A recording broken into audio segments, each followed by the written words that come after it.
क्या सर्दियों के मौसम में हम नए गमले और पौधे प्लांट कर सकते हैं? क्या सर्दियों के मौसम में गमले बदलना एक अच्छी चीज़ है? क्या हम लोग सूखे पत्ते, टहनियों और दीगर चीज़ों से खाद बना सकते हैं? क्या सर्दियों के अंदर हमें पौधों को ज़्यादा पानी देने की ज़रूरत है या कम पानी देने की ज़रूरत है? आज की एपिसोड में हम इन सारे सवालों के जवाब जानेंगे।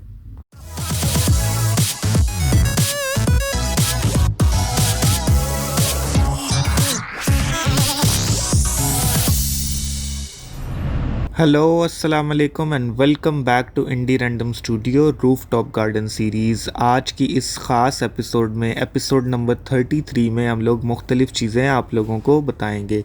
सबसे पहले तो स्टार्ट कर लेते हैं इस एलोवेरा से। हम लोगों ने ये एलोवेरा जो हमें डोनेट हुआ था, हमने गर्मियों में यहाँ पे रखा रहा, और अब जैसे जैसे सर्दियाँ अप्रोच हो रही हैं, सर्दियाँ आ रही हैं, तो ये यहाँ पे सही से नहीं चल पा रहा। हमने एक जगह आइडेंटिफाई की है कि इनको हमने किस गमले में कहाँ पे लगाना है। फ़िलहाल तो ये जंगल सा बना हुआ है, लेकिन आज के एपिसोड में हम ये स्पेसिफ़िक काम नहीं करेंगे। ये काम के लिए हमें ज़्यादा थोड़े बेहतर मौसम की ज़रूरत है और उसके अलावा बेहतर जगह की भी ज़रूरत है। तो ये काम उस दिन करेंगे जिस दिन रूफटॉप गार्डन में मेरे साथ और भी वॉलंटियर्स मौजूद हों, ताकि मेरे लिए ये काम करना आसान हो जाए। आज की एपिसोड पे वापस आते हैं और देखते हैं आज की एपिसोड में हम लोगों ने क्या क्या करना है। वैसे तो आप लोगों को पता है कि हम गार्डन में आते ही सबसे पहला काम जो करते हैं वो पौधों को और क्यारियों को पानी देना होता है। तो आज भी मेरे जहन में प्लान तो यही था कि मैं आते ही सबसे पहले पानी दूंगा और आप लोगों को पौधों को पानी देते हुए की वीडियो वगैरह भी दिखाऊंगा।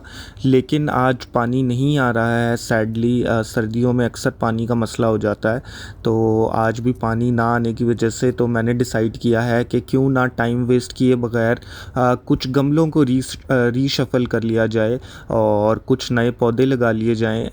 सर्दी का मौसम है तो हम वही वाले पौधे लगाएंगे जो इस मौसम के हिसाब से बेहतर हैं। तो एक तो गमले खाली पड़े हुए हैं, कुछ क्या कहते हैं, छत पे बनाई हुई खाद है हमारे पास, और कुछ पौधे हैं। तो चलें इस काम को शुरू करते हैं। बिस्मिल्लाहिर्रहमानिर्रहीम। ये देखें, ये वो खाली गमले हैं जो मैंने गार्डन के अंदर संभाल के रखे हुए थे। बेसिकली ये मैंने ख़रीदे भी नहीं हैं गमले। ये एक साथ वाला हमारे ऑफिस के करीब ही एक प्लॉट है, उसके अंदर ये खाली गमले पड़े हुए थे। मैंने 3-4 दिन देखा और कि वहीं पे पड़े हुए थे और कोई वहाँ पे गार्ड वगैरह भी नहीं बैठा था, कुछ भी नहीं था, कूड़ा भी पड़ा हुआ था बहुत सारा। तो मैंने अज्यूम किया कि ये गमले मतलब फ्री हैं या किसी ने कूड़े में फेंके हैं। तो मैं ये वहाँ से उठा के और ले आया और काफ़ी अरसा संभाल के रखने के बाद अब फाइनली मौका आ गया कि इनके अंदर कुछ पौधे लगाए जाएं। तरीक़ेकार आप लोगों को पता है। सबसे पहले हम लोग एक स्टॉपर लगाते हैं नीचे मिट्टी बहने से रोकने के लिए, और उसके बाद मैंने कुछ ये जो घास फूस और कुछ टहनियों के टुकड़े वगैरह उसकी सबसे नीचे एक लेयर बिछाई है, और नीचे लेयर बिछाने के बाद उसे अच्छी तरह फिल करने के बाद हम लोग कोशिश करेंगे कि ऊपर थोड़ी थोड़ी मिट्टी डाल के और इस मिट्टी के मिक्सचर को मिक्स कर लें टहनियों, खाद और मिट्टी के साथ। यूट्यूब वीडियोस के ऊपर और जो लोग गार्डनिंग करते हैं वो अक्सर बताते हैं कि एक मिट्टी का परफेक्ट मिक्सचर कैसे बनाते हैं। लोग कोकोपीट यूज़ करते हैं, रेत यूज़ करते हैं, मिट्टी यूज़ करते हैं, और इन तीनों चीज़ों को मिला के एक परफेक्ट सॉइल मिक्स बनाते हैं। लेकिन जो मैं आप लोगों को तरीका इस वीडियो में दिखा रहा हूँ ये थोड़ा सा अनकन्वेंशनल है कि मैं सबसे नीचे सूखी टहनियों की और घास फूस की एक लेयर लगा रहा हूँ और उसको सादी चिकनी मिट्टी के साथ मिक्स कर रहा हूँ और कुछ पत्तों की खाद वगैरह के साथ मिक्स कर रहा हूँ। तो ये एक थोड़ा सा अनकन्वेंशनल तरीका है, लेकिन मैं अपने एक्सपीरियंस से आपको ये बात बता रहा हूँ कि ये बिल्कुल सही तरीका है।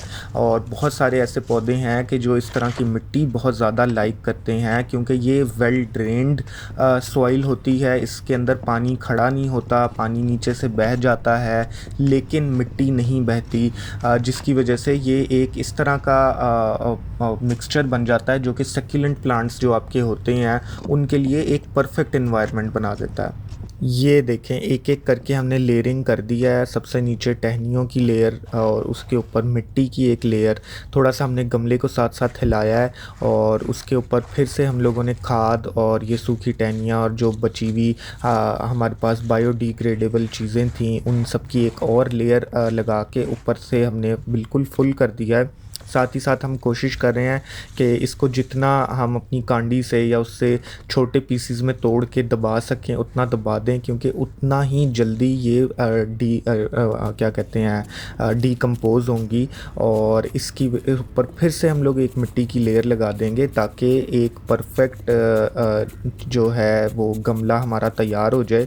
अच्छा, इसमें हम लोग फ़ौरन पौधा नहीं लगाएंगे, इस गमले को हम लोग 3-4 दिन छोड़ेंगे, इसको पानी देंगे, देखेंगे कि पानी नीचे से लीक हो रहा है नहीं हो रहा।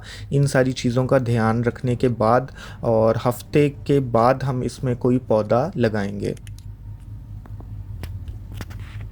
अगर आप लोग भी अपना एक कम्युनिटी रूफ़टॉप गार्डन रन कर रहे हैं तो आप लोगों के लिए भी बहुत ज़रूरी है कि गमलों के साथ साथ कुछ खाली टोकरियां और डस्टबिन्स अपने छत के ऊपर या अपने रूफ़टॉप गार्डन में लाजमी रखें। ये टोकरियां आप लोगों को मुख्तलिफ़ चीज़ें सॉर्ट करने और स्टोर करने के काम आएंगी। जैसे कि आप एक जगह अगर छान बूरा इकट्ठा कर रहे हैं, सूखी रोटियां वगैरह इकट्ठी कर रहे हैं, तो वो आप परिंदों के लिए डाल सकते हैं और परिंदे बहुत शौक़ से आके वो सारी चीज़ें जो हैं वो छत के ऊपर खाते हैं। इसके अलावा एक टोकरी के अंदर आप सूखे पत्ते, टहनियाँ, चीज़ें वो जमा कर सकते हैं। ये आप यकीन करें, आप समझते होंगे कि ये कूड़ा है और इसे फेंक देते होंगे, लेकिन असल में इस कूड़े से आप लोग मिट्टी बना सकते हैं, इस कूड़े से आप लोग सोना बना सकते हैं। ये बहुत ही इम्पोर्टेंट चीज़ है। आप लोग बिल्कुल भी कोई भी सूखे पत्ते, चीज़ें, सब्ज़ियों के छिलके, उसके अलावा फलों के छिलके मत ज़ाया करें, उनको जमा करें अपनी छत के ऊपर और इस तरह जमा करें कि वो ना स्मेल करें और वो आपके काम आएँ और आपको रूफ़टॉप गार्डन एक्सपैंड करने में हेल्प करें। जैसे हमने पहला गमला फ़िल किया उसी प्रोसेस को रिपीट करते हुए हम लोग ये जो दूसरा गमला है उसको भी फ़िल कर रहे हैं। और आज की एपिसोड इसी के साथ हमारी ख़त्म होती है। अगली एपिसोड तक के लिए अल्लाह हाफ़िज़, टेक केयर।